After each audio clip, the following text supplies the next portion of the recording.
From the ocean to across the bay, it's our direct connection to policy and politics in Annapolis. Time for a conversation with Maryland Governor Larry Hogan here on the Talk of Delmarva, 92.7 WGMD, WGMD.com, and the WGMD app. At 8:46 this morning, the governor joining us on the Newsmaker line. Governor, good morning. Welcome back to WGMD. Good morning, Mike. It's great to be with you. Great to have you. Let's start off. We got a lot to get to. We'll try to cover as much as we can here. Let's start on the federal side of things for just a second. An omnibus bill passed in Congress last Thursday, and we have an update now on Chesapeake Bay funding, and it's a positive one. What is that exactly? Well, the good news is originally the proposal was to take $73 million in federal funding out of the Chesapeake Bay protection programs, and we have been fighting very hard, and we were able to get that back in. So we have $73 million in federal funds to help us with our bay cleanup efforts, and it's great that we got that put back in the budget. Yeah, and each year it seems like the Bay is making more and more progress, which is a great thing. And I know that one of your initiatives is to make sure that that fund doesn't get raided. Yet another fund that was raided in a previous administration before you. Well, sure. The Chesapeake Bay Restoration Fund was raided, the Chesapeake Bay Trust Program Open Space, and we replenished billions of dollars into all of those, and we've invested $4 billion in cleaning up the bay, and the great news is it's the cleanest it's been in a quarter century. Going to have you talk about the Safe Schools Act here in just a second. But to me, Mr. Governor, I know we've got a lot of listeners that feel the same way, that while we're all for school safety, there's also more to it than that. And I know your administration has been big in trying to address the opioid epidemic and mental health, that, you know, there's a lot of layers before someone gets on school property to do harm, that if we can prevent that person from even getting on school property, I find that to be just as important as having our schools be safe. Well, it helps the schools be safe, but you're right, Mike. I mean, all of these things come together. We did a wonderful job in Montgomery County a couple of weeks ago, where we stopped a potential shooter that had a AR-15 at his house and was on social media saying he was going to go shoot up the school. But students spoke up, counselors, they contacted the local police, and they were able to stop it from happening before he ever got near the school. But you're right. We put more money. Our plan has $50 million a year more into additional school counselors and school resource officers. So once they get on the property, we want somebody there to keep them safe.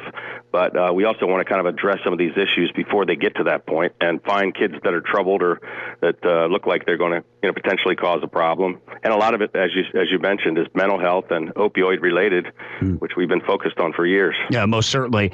Now, I know with the bump stock legislation, Governor, that there was bipartisan support in the bill. But I know for many on the shore, we look at gun control in general and saying we know that the state of Maryland has some of the strictest gun laws in the country, that, even further gun legislation, you have to wonder then, well, why aren't the current laws doing the trick, if you will? But give me your thoughts behind the bump stock specifically. I know they're not guns, they're an accessory. Yeah, well, it's not really a big part of the issue. Obviously, frankly, I had never heard of bump stocks until I watched the tragedy in Las Vegas. And, it's not something that is going to make a big difference here in Maryland because, it's not the issue. People aren't using bump stocks. But the issue is tougher sentences for people who commit crimes with a gun. The issue is tougher sentences for repeat violent offenders and trying to get the people off the streets that are committing these crimes. And that's really what we're focused on. I mean, the bump stock, I will support the thing. I don't think there's any reason. It's sort of a loophole to evade the law we already have, which outlaws assault weapons.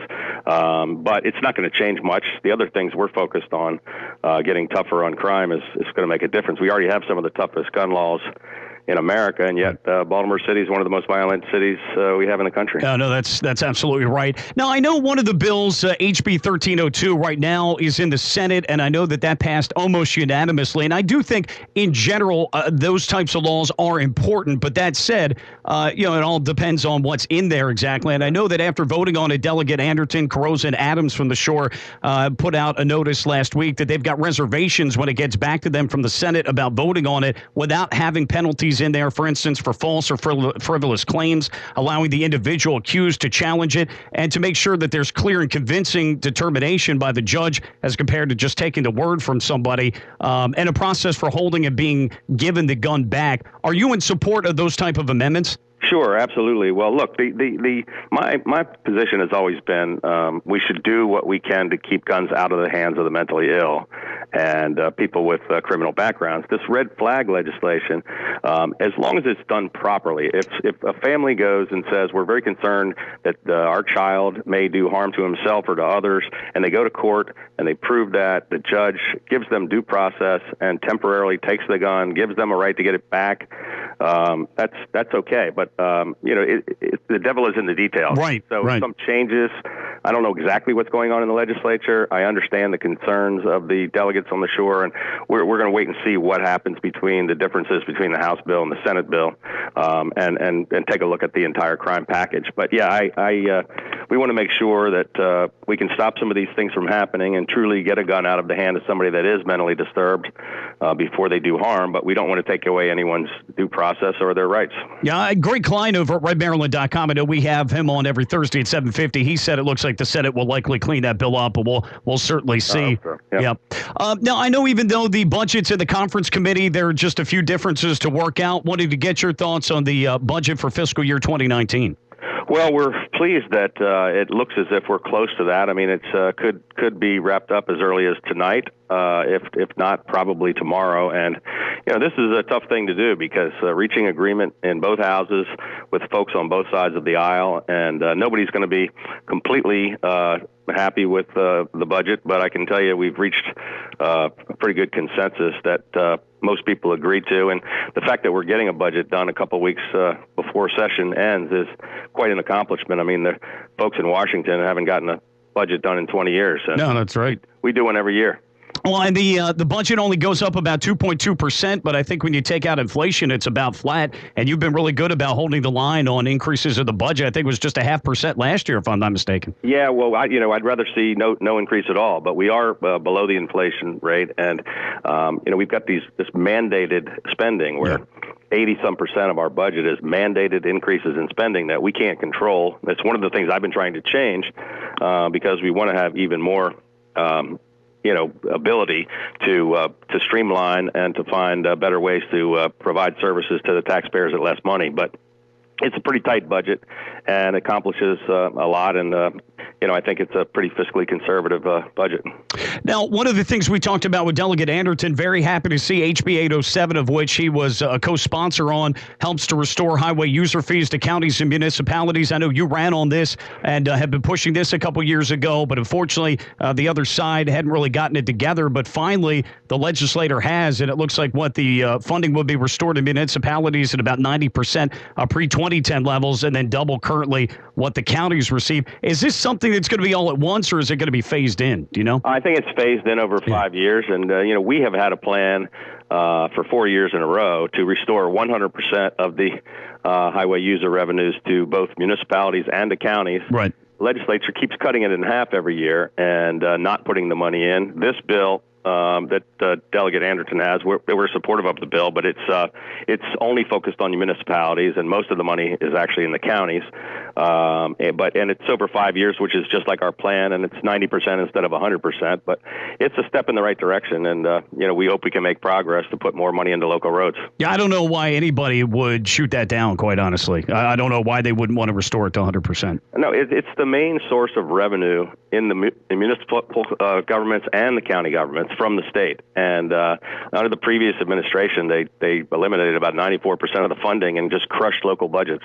8:54 is the time. Maryland Governor Larry Hogan joining us on the Newsmaker line. Now, I know last week we got a couple of press releases concerning supplemental budgets. Can you explain to the listeners what they are? Do those have to be passed by the legislator, and where do those monies come from? So, as you go through the process, there are always changes and additions as we're negotiating on legislation, things that we hadn't accounted for, things that have been, they're just basically additions and corrections. Okay. Our first budget was $5 million more immediately for school safety to do all these programs that we talked about in the bigger pot of money, and it should be $140 million. But just to set it up, we put in $2.5 million for school accountability because the State Board of Ed just voted to do another investigation into Prince George's County illegal grade fixing. And, shocker. Yeah. they're looking at criminal wrongdoing activity potentially in Baltimore County and Baltimore City. So they need funding to fund the IG that we put in the bill. And lastly, we put in $4 million in our third supplemental for highway user revenues for exactly what we were just talking about to help the municipalities. Well, I am glad that you set up accountability for education, because with the amount of money that the state spends on education, it truly needs that, because we're not talking about just a few dollars here.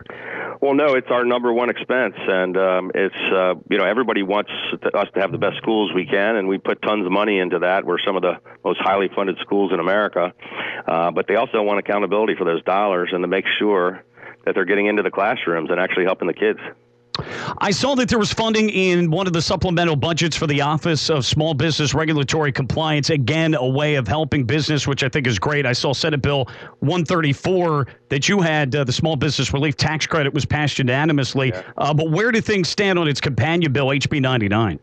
Well, HB 99 seems to be stalled, but that's the real key to our effort was, we were concerned that this paid sick leave bill was potentially going to kill hundreds of small businesses and cost us thousands of jobs. And so the main part that we were trying to do was to stop that from happening. And we put in the tax relief bill to provide an incentive, a tax credit for those businesses to help them offset the cost of providing those benefits. And it passed unanimously out of the Senate, which is great, and we're waiting to see action in the House.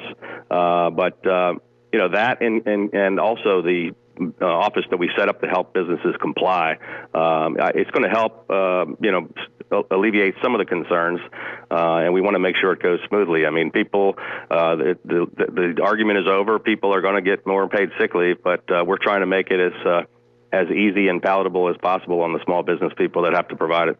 I know Delegate Carosa had said that she had a committee hearing on moving the the seasonal exemption from 109, I believe it was, to 120 days. That nothing happened on it this time around, but she's at least hopeful that next year there may be some action on that, because that's pretty critical to an area, as you know, Governor, that brings in a lot of money for the state income-wise. I again scratch my head as to why the Democrats would not want to get that in there right now, right away. Well, I agree completely, and that was in our bill. That was one of the things we cleaned up, and our bill was a much better bill. In fact, even the Baltimore Sun editorial board and almost everybody in the state said our bill was better.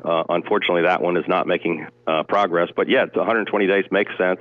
It's not just for Ocean City, but all across the state. When you look at seasonal, for the people that work in the ski resorts in the wintertime, for people that work at summer camps, there are summer jobs all over the state, mostly for young people, and this is it's going to hurt a lot of those seasonal businesses.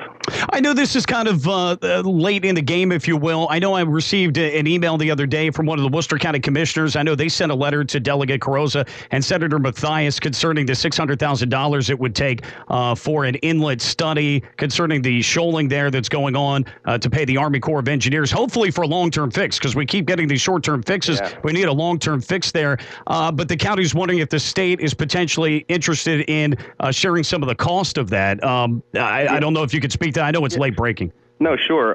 It's obviously a big issue and problem and something that needs to be addressed, and we're concerned about it. So the Army Corps has estimated $600,000 to do the long-term study.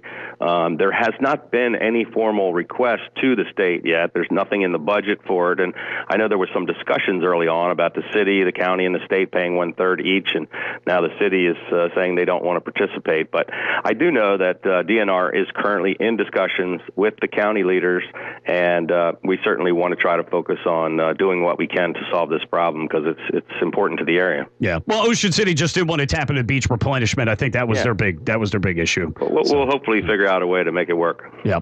Governor, I appreciate your time as always, and kudos to you picking UMBC. I actually do have one bracket alive because I'm a big Michigan fan as well. But great to see the Retrievers win that game. My mom's a proud graduate of there, so it was a good time. You'll be the first one to get this breaking news, Mike. Tonight we're bringing the entire Retrievers team and their coach, a lot of folks from the university, over to the governor's mansion to congratulate them. We couldn't be more proud of the Retrievers. We're still believers in the Retrievers, and we're gonna honor them and give them governor citations and just thank them. I think the whole state was proud of the effort, And Michigan. I got the two daughters that went to Michigan, so I still got one team alive, and they're pretty excited. There you go. Go Blue. Now, I know you've got a press conference at 1. Can you give us any insight there?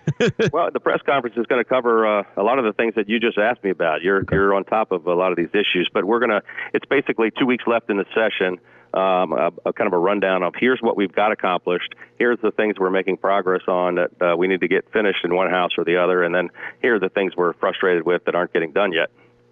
Governor, I appreciate your time as always, and hey, you bring out the best of me. I worked about 2 hours for this interview yesterday, so well, you did obviously you put some time in. I mean, you could a lot of these other media folks could learn a lot from you.